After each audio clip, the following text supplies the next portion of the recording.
大家好，我係怪大道，咁就歡迎收睇今集影片。先睇翻今個星期新市資交即時信息，咁就星期一嘅早前信息可以講到啦。完整版影片所講啦，我哋預期今個月咧會有兩個週期低位嘅，咁就都全部應驗咗噶啦。再破底機會咧相對減少嘅。咁上方阻力嘅咧繼續關注261至264啦。咁週期方面咧預期高低高嘅格局啦。咁但係今週咧得2日半市，咁可以參考下嘅。咁就五正式早市期指震盪窄幅啦，咁就預期假期前後咧都係窄幅為主啊。咁你黃金現貨咧可以見到日線已經有上升嘅旗形啦，企4350嘅話目標可以睇某一個位置啦。星期二嘅早前息，咁就星期一晚美股走上聖誕行情啦，預期假期前咧持續向上機會係偏高嘅。咁就星期一嘅期指窄幅震盪啦，現時未有明確形態可以計算升跌幅，咁只喺上升軌內走動啦。咁另外現貨期指咧都一齊企上小時嘅大阻力區，走勢一致轉好嘅。咁就五線息，早時期指繼續窄幅震盪啦，現貨小時唔收穿大支持區咧都係一直睇好噶啦。星期三嘅早前息，咁就星期二晚美股持續向好啦，預期到年底咧走勢都同樣依舊偏好嘅。咁就星期二期指輕回啦，週期預測高低高咧，睇嚟暫時都可以接受，見到中咗兩關，餘下半日市咧睇下有冇機會再衝多次高位啦。咁就如同美股一樣啦，年底前咧同樣偏強嘅，期指現貨都係企上小時嘅大支持區咧一致轉好啊。咁就大致咁得啦。OK，咁就先睇翻上證先啦，咁就上證睇睇上週幾日市先，係啦。聖誕係冇假放嘅，係啦，5日市起晒都係啦。咁就我哋之前都有講啦，呢度做咗個小雙頂，計翻跌幅目標，我哋都估中咗噶啦。咁就預期佢咧呢度有機會做個雙底啦，咁就會突破翻個裂口都中噶啦。咁而家基本上咧雙底嘅結構都幾明顯嘅，咁我哋都講過目標咧4020嘅啫，咁就會唔會好快到咧？咁就咁睇個形態咧，你見佢支陽燭咁上掛啦，應該4020係問題唔大嘅，係啦，爭在幾時做到嘅啫，係啦。咁現階段咧，呢個裂口企得上掛咧，都係偏強㗎啦。除非呢個裂口再次收穿啦，咁咧裂口個位置再同大家講一次3910嚇，390、3930呢20點咧，會係佢一個比較大嘅支持嚟嘅。咁就算佢回去到呢個位置咧，我傾向視而不穿嘅，係啦。咁就目標都係繼續先睇翻4020啦。係啦，咁如果假設4020做咗嘅話咧，咁會唔會有再高目標咧？純粹按呢形態睇，我睇唔到啦，係啦，即係雙底形態。如果做咗兩目標嘅話，會唔會有其他形態計個目標咧？暫時睇唔到，係啦，咁就會唔會呢度係橫區，跟住再爆上，有可能嘅，係啦，因為我都有講過就係大家有冇印象先？有冇印象啊？recall 下你嘅記憶，係啦，我有講過話呢個超級大嘅旗形嘛，係啦。企得上掛目標睇我睇4200啊，4200，依個冇 pop 出喎，唔緊要。即係如果係有睇開朋友嘅話咧，應該知我有講4200呢個目標講過好多次嘅，係啦。4200好，俾啲息佢先，係啦。好，到咗4020會唔會一下子再望4200咧？咁真係值得諗下喎，係啦。應該咁通常即係我哋啲中國股市都係農曆新年前都偏好㗎啦，咁係啦，咁睇下農曆新年前係啦，可唔可以做到4200咧目標先係啦？咁如果做到嘅話咧，咁有做咧關於指數呢個朋友咧，就要諗下食股離場啦，係啦。咁佢嗰陣時都講過，佢突破到呢個紅色虛線位置嘅話咧，4200嘅目標應該冇問題嘅。係啦，你可以見到自從突破完之後咧，佢冇試都冇試過，直接攻上去，只係用時間去整頓個下跌趨勢啫。咁呢啲係比較強勢嘅市場嚟嘅，係啦，即係佢回都唔肯回，試都唔肯試，直接係上去嘅話，用時間拉，即係時間抵消咗下跌嘅力度咧，係偏強嘅市場嚟。係啦，咁所以就4200呢目標咧，應該都係會到嘅，係啦，只不過係時間嘅問題啊。係啦，咁就所以下星期翻嚟應該有4日市啦，係咪？4日市點樣睇？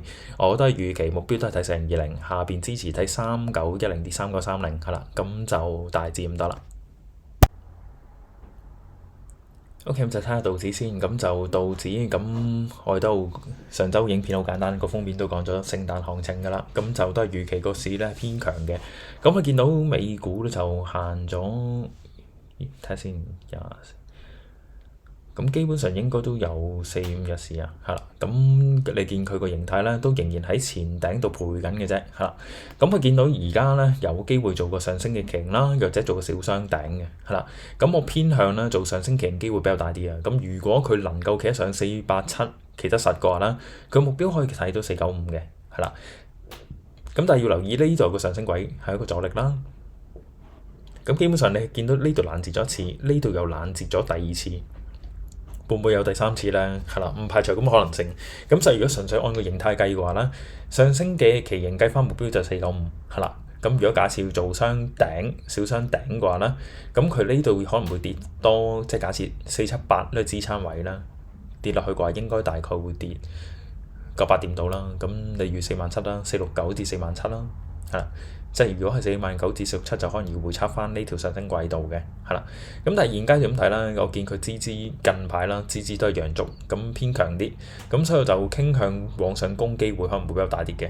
睇下下星期翻嚟咧會唔會出方向，因為咧如果係做上升嘅旗形嘅話咧，其實都已經接近去到末端嘅位置啦，咁就應該要下星期出方向嘅。咁如果下星期仍然係受困喺呢個上升嘅旗形嘅話咧，要諗下有機會失敗嘅，就算突破到，應該都未必到495呢個位置，係啦。咁就係啦，之前都有講係啦，日本議息前應該回調啦，咁就回調完之後應該升。咁其實我哋預測嘅路徑咧，咁就都幾準確㗎啦。咁所以現階段咁睇嘅話咧，咁就傾向往上攻嘅機會咧，睇下會唔會大啲，係啦，睇下會唔會仲埋到年底前啦，咁就大致咁多啦。OK，咁就睇下納指先。咁就我哋都有講聖誕行情啦。咁我哋見到今個星期咧，咁見到星期一翻嚟其實已經係裂口高開咗，係啦。咁就留低咗個上升嘅裂口啦，隨後徐攻上啊。咁而家再次攻緊第一個留低嘅下跌裂口，係啦。咁有上升裂口大戰下跌裂口啊，咁所以兩大裂口之間咧震盪完之後係會出方向嘅。咁但係如果純粹按形態計嘅話咧，我認為往後攻上機會應該比較大啲，係啦。咁就呢個裂口區阻力咧喺23764，係。如果企得上23764嘅話咧，應該會升多轉嘅，係啦。純粹按個形態計算嘅話咧，可能會升到成千幾點嘅，係啦。咁正待佢攻上呢裂口區啦。咁都之前都有講㗎啦，呢裂口區如果企得上嘅話咧，係唔應該跌翻轉嘅。呢個位置企得上嘅話，做好應該係冇問題嘅，係啦。咁現階段咧，如果係有做上嘅朋友嘅話咧，多數都講227嘅啫，係啦。27嘅位而家升到呢個位咧，都大概升過800點㗎啦。咁而現階段咧，兼且呢度留低咗個上升嘅裂口。呢度有做好嘅朋友嘅話咧，呢度係你嘅止賺位置。如果殺穿嘅話咧，要止賺先，係啦。個形態有可能會轉弱嘅，所以依家上升嘅裂口大戰下跌裂口咧，咁靜待出一邊嘅方向啦。咁就如果攻上嘅話咧，呢度就可以成為另一個止賺位置，係啦，慢慢推上去。咁就所以下週翻嚟嘅話咧，睇下開始出方向未啦。咁因為道指都接近破新高，咁會唔會納指會唔會又同時間一齊破新高咧？咁就大家留意下嚇。咁大致咁得啦。OK，咁就再睇下費城半導體指數啦。咁我見到今個星期咧都係偏強少少啊。咁我哋睇睇先，呢度都係留低咗個上升嘅裂口嘅，係啦，視而不穿。咁所以如果有做好朋友嘅話咧，離場位置可以用翻呢個上升嘅裂口作為離場位置啊。咁就上邊嘅下跌裂口就冇啦，留低嘅曾經留低嘅下跌裂口都有一個，係啦。OK，咁我哋簡單睇就都係兩大裂口之間等方向啦。咁當時都會講，如果高位回調嘅話咧，應該係到6830可以做好啦，搏上啦。佢最低見到6680嘅，咁隨後不停往上攻啦。即係就算你6830有做好嘅話咧，其實而家都應該差唔多升咗400點嚇。咁就但係現階段咁睇啦，有冇形態計？我只係講話有個上升嘅旗形啊。疑似有機會做上升嘅旗形，但係同樣地有機會做 A、B、C 嘅回調嚇。咁但係冇理由納指做上升嘅旗形，佢又做 A、B、C 回調㗎，咁應該係走勢一致嘅係啦。咁如果假設啦，即係做上升嘅旗形嘅話咧，咁應該都會升多千零點嘅，即係到8400度。係啦，即係純粹按形態推估啦。咁但係如果做 A、B、C 嘅回調嘅話咧，佢係可以喺呢個位置跌翻800點都有可能嘅。係啦，咁所以現階段點睇？同樣地兩大嘅裂口之間做個爭議啦。咁如果假設呢個上升嘅裂口係收穿咗嘅話咧，應該就弱㗎啦。係啦，呢度會變成一組假突破。係啦。咁如果呢度企得上嘅話咧，咁睇下去到呢個位置應該會受壓，到時可能會做一個上升嘅旗形，甚至乎做雙頂都可能係。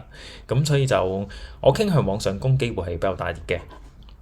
係啦，佢往後再做雙頂，再做上升旗形，屆時先至再諗。但係現階段咁睇咧，我認為往上攻機會應該會偏大少少啊。咁所以就係咧，大致咁多啦。OK，咁就最後少少詳細分享，咁分享翻一兩樣嘢啦。咁而家我都身在日本啦，係啦，又翻咗去。咁因為我24號嗰班機咧上機，好啦，我見到咁即係成個機場都係人啦，當然就係啦。咁嚟到日本，我反而咧入境係快咗好多，唔知係咪因為即係內地人冇得去日本嘅關係啊？咁通關時間快咗好多好多嚇。咁就同埋之後去咗商場嗰啲咧，我發覺街嘅人流，我覺得少過之前暑假去，係咁就係啦，少個分享啦。咁就想分享翻係啦，因為其實我哋每一年咧1月咧都會其實會有個週期預測嚟緊一年嘅週期預測係啦。咁其實做個週期預測咧，要拼圖去睇咧係花好多好多時間嘅，因為圖係太多圖係啦，要拼要揀邊個版本咧就真係除咗係用技術分析去睇之外咧，我都參考其他方式嘅，係啦，即係包括可能有玄學啦，又或者其他數據啦，甚至乎可能江恩啊，或者係其他週期計算方式咧，都有機會用得上嚇。